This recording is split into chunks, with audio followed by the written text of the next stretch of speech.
On today's Locked On Royals Twins crossover, we're going to dive into the Kansas City Royals and Minnesota Twins squaring off for a series yet again. How have the Twins been surging this season? Can the Royals catch up? And what to look forward to throughout the weekend? You are Locked On Royals, your daily Kansas City Royals podcast. Part of the Locked On Podcast Network, your team every day.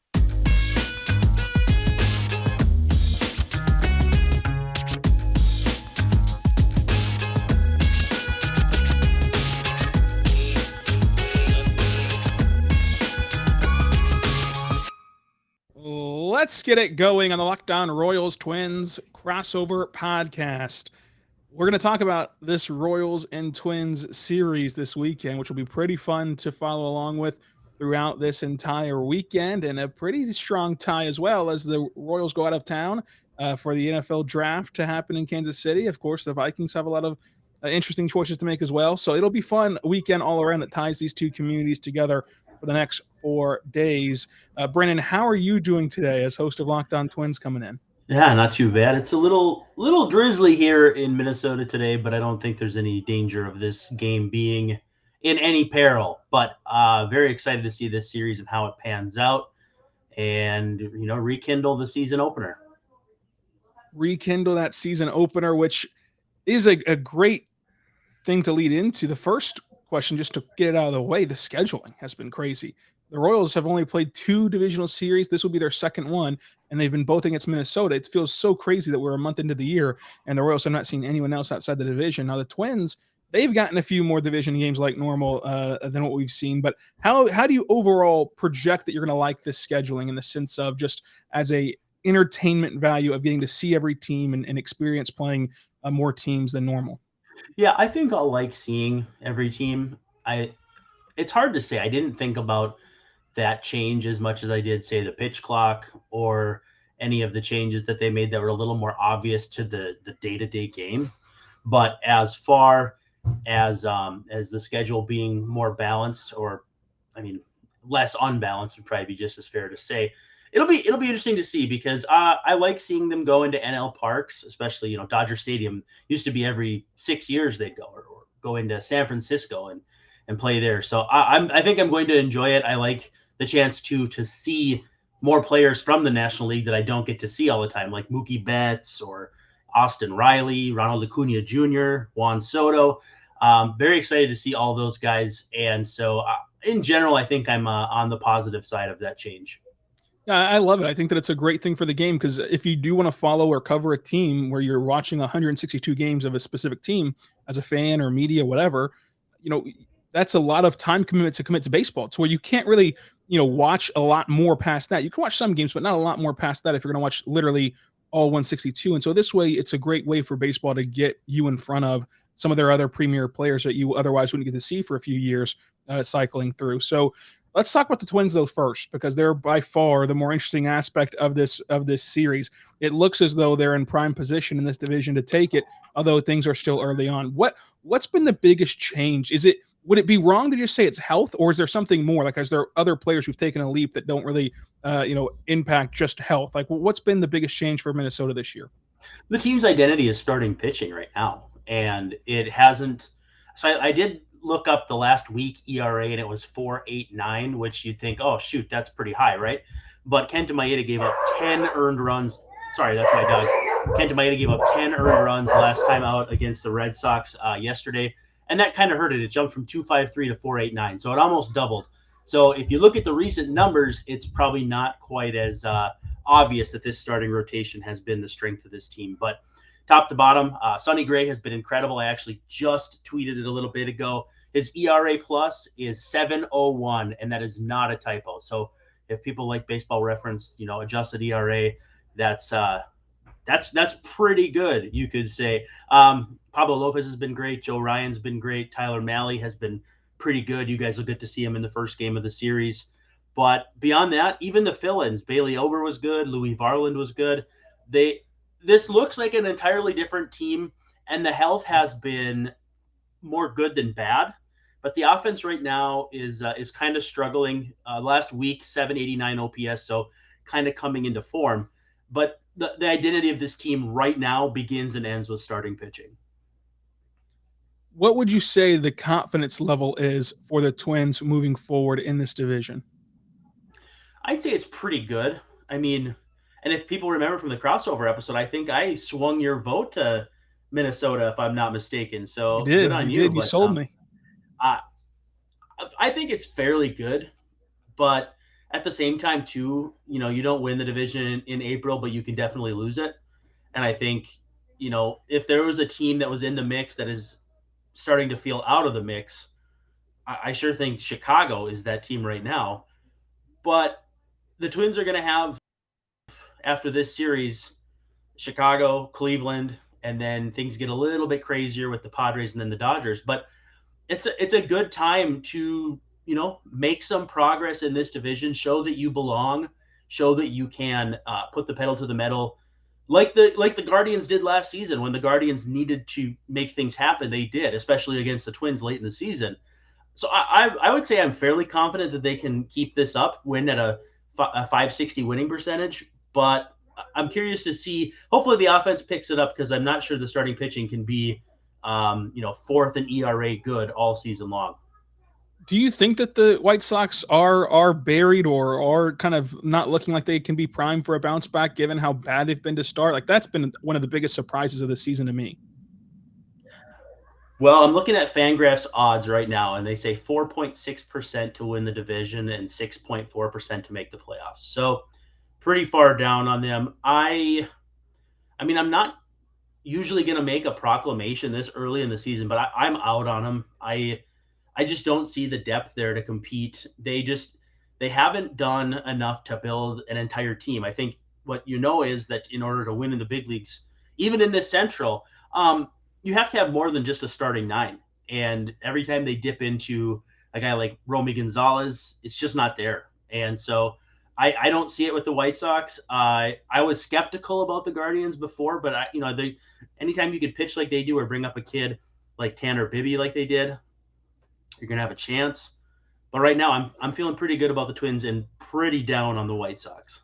I am forever indebted to you for swinging my vote in this division to Minnesota whenever I was all in on Chicago for a little bit. I loved Pedro Grifol going there. I loved everything that they've provided in the White Sox on paper look pretty good, but in reality, it's been Minnesota so far. But I think Minnesota has a critical series against these Kansas City Royals, and I'm going to tell you why coming up. But first, I want to tell you right now about our good friends over at eBay Motors. Folks, we all know that building a championship team starts with every player being the perfect fit. It's the same when it comes to your vehicle. Every part needs to fit just right. So the next time that you need parts or accessories, head on over to the eBay Motors, and eBay gives you the guaranteed fit, and you can make sure that you have every part that fits just right the first time around. Just add your ride to my garage and look for the green check that knows that every part will fit or your money back, because just like in sports, confidence is the name of the game when you shop on eBay Motors. And with over 122 million parts to choose from,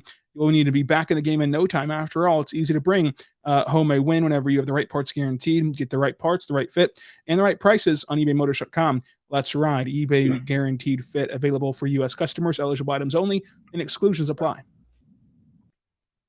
We're back on a Locked On Royals Twins crossover podcast. It's going to be a lot of fun watching this series unfold. I think that there's a lot of pressure on Minnesota. Now you can hear game one recap on Friday, and then we'll recap the series on Monday on each show. So make sure you go subscribe to Locked On Twins as well as Locked On Royals for this series coverage as we start the month of May. Well, Brandon, I think that there's a lot of pressure on Minnesota in this series. I think that what is really eye-opening is you saw what just happened to Texas. Texas was riding high. The Rangers were on top of cloud nine. They had beat their arch nemesis Astros. They had banked a lot of wins early on, and then they get swept by the lowly Cincinnati Reds. And now they're only half a game up on Houston, and they're in grave danger of losing that spot to a really good Astros squad and being right back in a dogfight. Whereas if they would have taken care of business against if they would take care of business against Cincinnati, they would have still had that cushion to play with as they start to play tougher competition. So, Brandon, what is the pressure like whenever you see a team like Kansas City stroll into town?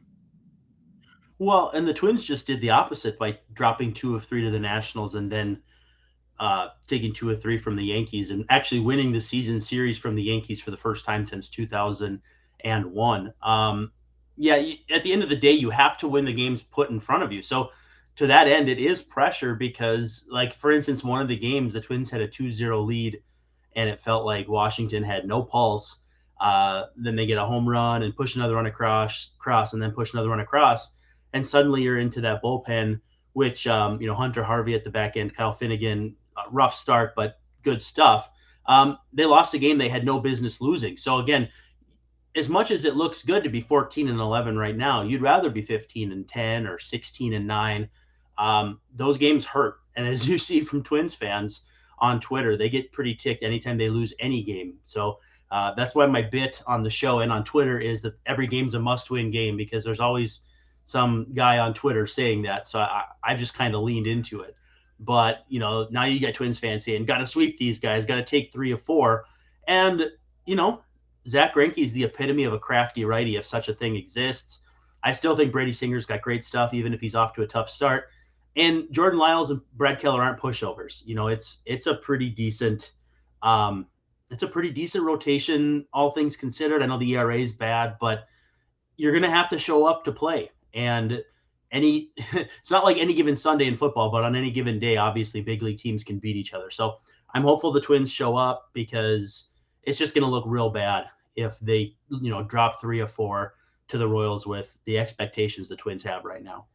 And I think that what's frustrating from the Royals aspect is you're right. Like if you tell me that Zach Greinke goes out today and he gives up 1 run and the offense scores 3 and they win the game, that wouldn't surprise me at all. If you told me that he'd go out there and give up 5 runs in the 3rd inning, that doesn't surprise me either. And so the inconsistency from Kansas City is how they've gotten to this lowly record, more so than like just no talent.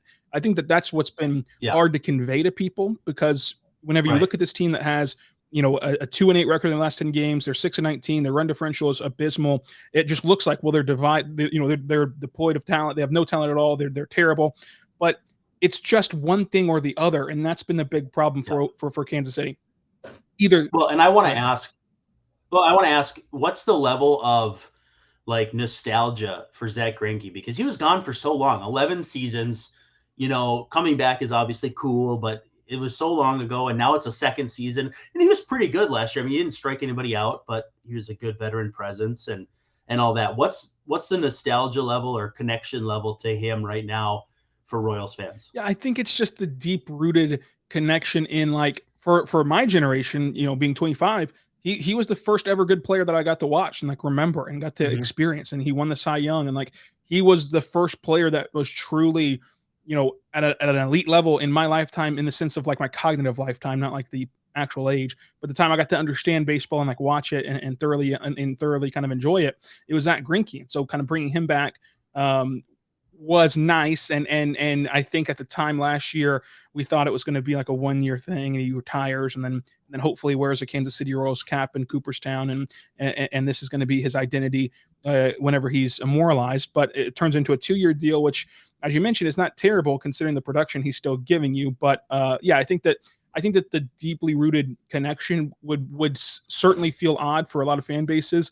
But whenever the Royals have only made the playoffs twice in my lifetime, and he gave you one of the best seasons of my lifetime, and it was a losing season still, nonetheless, but like that is kind of where the connection comes from, of like him, Soria, Billy Butler, like those are the Mike Sweeney, those are the guys you got to kind of hang on to while the team was so dreadful. And so it's hard to shake that, right? It's hard to no longer feel that. But I think that with this team, the frustrating part is it feels like someone does good and someone does bad every single night, and there's 2 extremes. Like either the pitching staff gives up 2 runs and the offense can't score, or the offense scores 9 but the pitching staff gives up 10. And so them not being able to play together is what is so frustrating for Royals fans, because you named off those pitchers who you wouldn't be shocked to see have a good outing. You also wouldn't be shocked if they had a terrible one. And then the hitters are the same way. Bobby Witt Jr., MJ Melendez, Salvador Perez. Like if Vinny Pasquantino, if I told you that these guys were going to have a monster series and they were going to hit,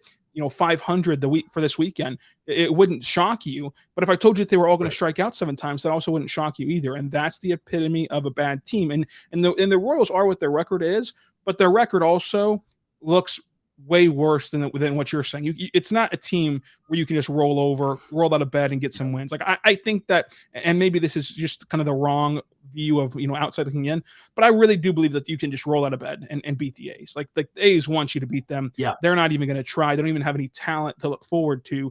Whereas the Royals, Mhm. you're still going to beat them. But if you just rolled out of bed and show up to the ballpark and didn't do anything to prepare or get ready for them, they can beat you on any certain night because they have enough pieces at all levels. They have just enough Mhm. starting pitching to surprise you. They have just enough hitters to surprise you, and then in the bullpen, if you get a hot game from Chapman, if you get a hot game from Barlow, you get a hot game from Garrett, like they can surprise you there too. So like they just have enough all right pieces to where it's not a pushover game, but also not Right. enough pieces to where they're going to win the game. Where where are fans in terms of this rebuild? I mean, are they disenchanted? Are they encouraged? Somewhere in between? Because you look at this roster and there's evidence. Bobby Witt Jr., MJ Melendez, Vinny Pasquantino, who has almost as many walks as strikeouts. I mean, he's commanding the strike zone. But then at the same time, Michael Massey has 25 strikeouts, no walks. And, that there's still some guys on the roster who, they're dealing with injuries too. Who's the Drew Waters, the outfielder, pretty talented, came over from, I think, the Braves. Where do fans stand with this rebuild? Are they excited, or is it kind of like still kind of trudging along? Well, this is the emotional roller coaster. So I'm always a pessimist, especially in baseball, because again, I've only seen 2 postseason appearances in my lifetime.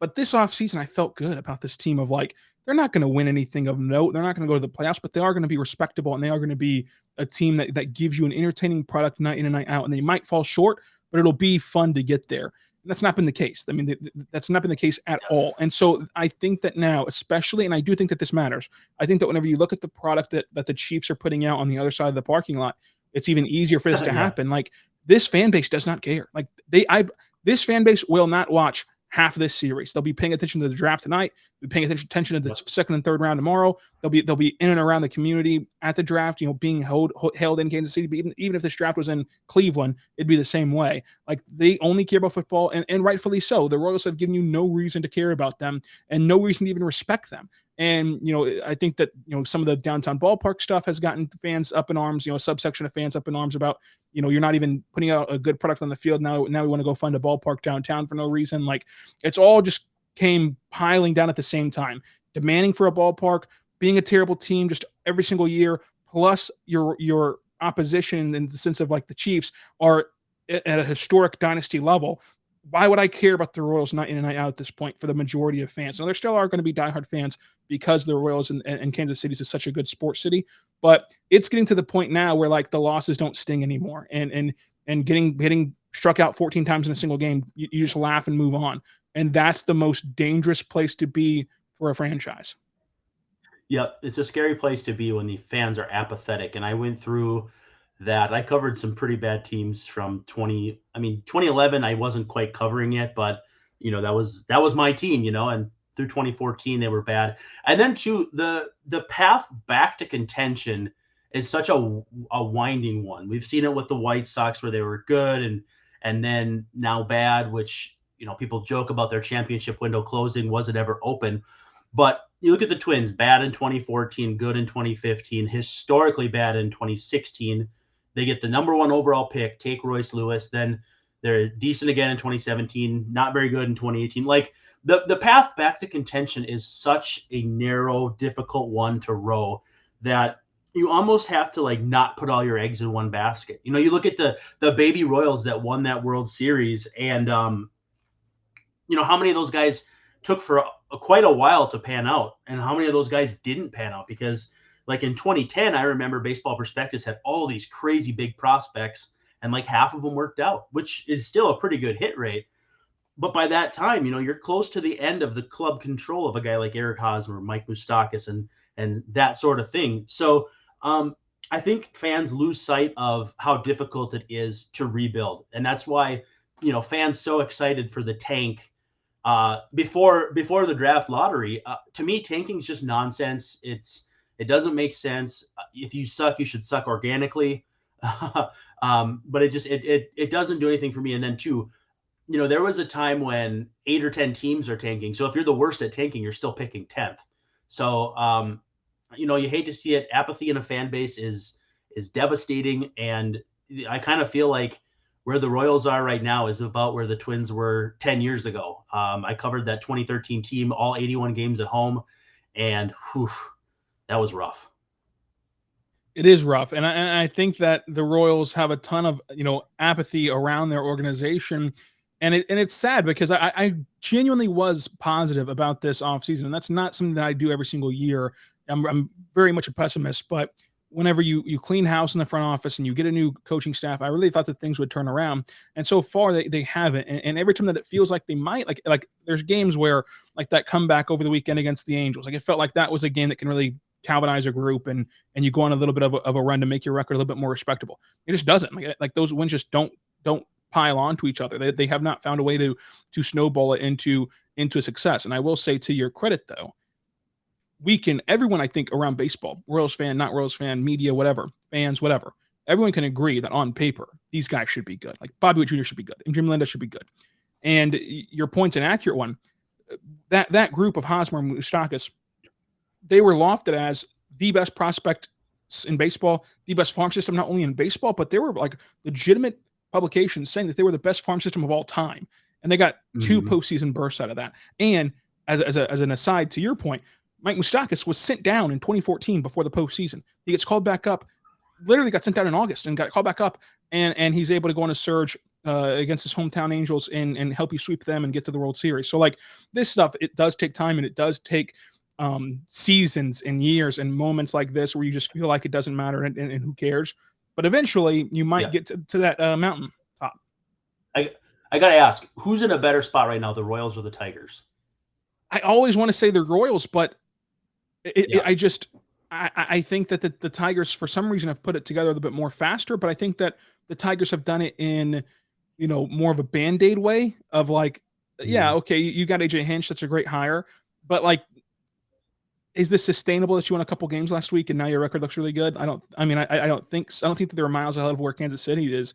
And I think that Kansas City has more generic and organic young talent that we all can agree should be good young talent. Now, do they ever develop those guys? Who knows? But like, I think on paper, who has the better young talent? If they were to be developed properly, I think it'd be Kansas City pretty clearly. Yeah. But the Baez contract is terrible, and they have a lot of their eggs in the pitching basket, which hasn't stayed healthy. Tariq Skubal, Casey Mize, Matt Manning. That's hard to do too. It is very hard to do. But what's easy to do is go to BetterHelp, because getting to know yourself can be a lifelong process, especially because we're always growing and changing. Therapy is all about deepening your self-awareness and understanding, because sometimes you don't know what you want or why you react the way that you do until we talk things through. BetterHelp connects you with a licensed therapist who can take you on a journey of self-discovery for whatever and wherever you are. Go there right now, because it's a great place to get started. If you're thinking about therapy, get started with BetterHelp by giving it a try, because it's entirely online. It's totally online, designed for your convenience. It's flexible. It is suited for your schedule. Just fill out a brief questionnaire, and you can get matched with a licensed therapist who will be able to help you. And if you don't like that therapist, you can just switch at any time with no additional charge to a new therapist and kind of keep working through until you find that match for you. Discover your potential with BetterHelp. Visit BetterHelp.com/LockedOnMLB to get started today with a 10% off on your first month. That's BetterHelp, HELP, BetterHelp.com/LockedOnMLB. We're back on Locked On Royals Twins crossover podcast. We've talked a lot about the Central and about the overview of the season. Let's narrow in on this series. We talked about the pressure that the Twins are facing in this series and what's happened around baseball. But who do you think has the edge in each pitching matchup? Let's start with Thursday. Just Greinke against Tyler Mahle. Yeah. I'm going to say Twins. Mahle has been good. The biggest issue has been home runs. And, there's always talk of his velocity. Last time out, it was cold. So, if he's sitting 91, 92, that's not that big of a deal. But when he was dealing with shoulder stuff, that he was sitting a lot lower than that. So they're watching him closely. Fans are watching him with hawk's eyes. With that said, he's a very good pitcher. He's had some really nice seasons in Cincinnati, even in that tiny ballpark.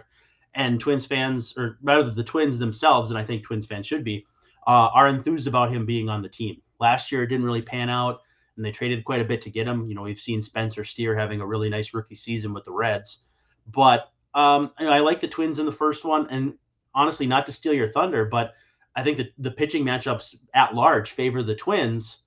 But again, that's why they play the games. The National Series, the Twins almost got shut down by Patrick Corbin, and Chad Kuhl gave up like 1 run. Granted, he didn't pitch that long, but this offense has stretches where they just go into these weird slumps, and that's why they're 18th in OPS and 22nd in average, because they have these long swaths where they take pitches down the middle and then swing at sliders a foot off the plate, and hopefully that's not the case here.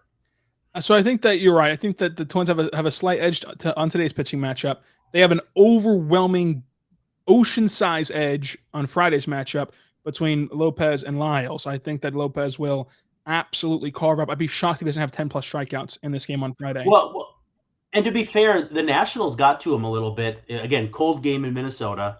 It's not as cold now. We're getting kind of 55, 60 degrees, which, I mean, I don't know how that affects you, but for me, that's pretty standard for this time of year. But yeah, both pitchers pitch in the same weather, so having the advantage of the other, not really a thing. But he did get touched up a little bit by the Nationals, so he's going to want to get back on the bicycle, especially too because it was the first start after signing an extension. So you know how Twins fans can be; they weren't too excited about that. And then you've got Keller and Sonny Gray, and I think that Sonny Gray again has the edge, affirmatively has the edge. I think on that matchup. Not to say that Keller's been bad; he's been all right, a less than 4 ERA, and there's been times where he's been on. But I think that Gray's just been that much better than him on Saturday's matchup. And then you roll into Sunday, and you've got Ryan versus Singer, and I think that while Singer has the stuff, and I think that will be. I think that will be the closest matchup in terms of just raw stuff of who has the best pitches. But in terms of production, it'll go to Ryan, obviously. But in terms of raw stuff, I think that'll be our best game of the series. Well, and if Singer can drop the home runs, it's a difficult thing for any pitcher, especially a young pitcher. Even though he's got almost 400 big league innings at his age, he's 26. He's still learning the league a little bit. He hasn't had that spot where he's really hit his groove. Although last year, I guess he threw 150 innings, so he was really solid. But the more you see the league, the more you adjust to it and it to you. I still think Singer's going to have a nice season, and I'm a big fan. But I'm just hoping it's not until next time out for the Royals. It'd be much nicer if he saved it for his next start. I'm looking at it here. Looks like he's going to face Oakland. Yeah. Go ahead and beat up on Oakland, but just wait until then. That is going to be one of the most interesting series in baseball because someone has to get right. Like these are the two get right teams. Whenever you play Kansas City or play Oakland, you're looking to get right and get back on track.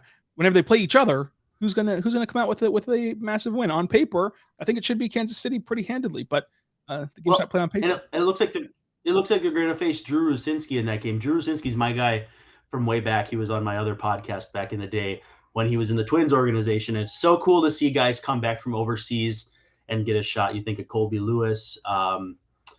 Who is the other one? Merrill Kelly. There's a lot of guys who come back from overseas. So to me, that's fun to watch too, because these guys reinvent themselves. Not that that's pertinent to this matchup, but just something I really enjoy is seeing guys become entirely new pitchers, late in their 20s and early in their 30s. Brandon, I appreciate you hopping on and having this idea to do this crossover. Let them know where they can find you and follow along all series long. Yeah, just Locked On Twins, and I do pre and post game minutes. I call them breathless minutes because I run out of breath because I try to fit as much information into that minute, especially since YouTube says we can only have a minute. So yeah, check that out, or on Twitter at Brandon_WARNE. You see it on the bottom of the screen if you're watching us on YouTube. But yeah, love to have you on Locked On Twins. If you're a Royals fan with an AL Central curiosity, maybe we can scratch that itch for you.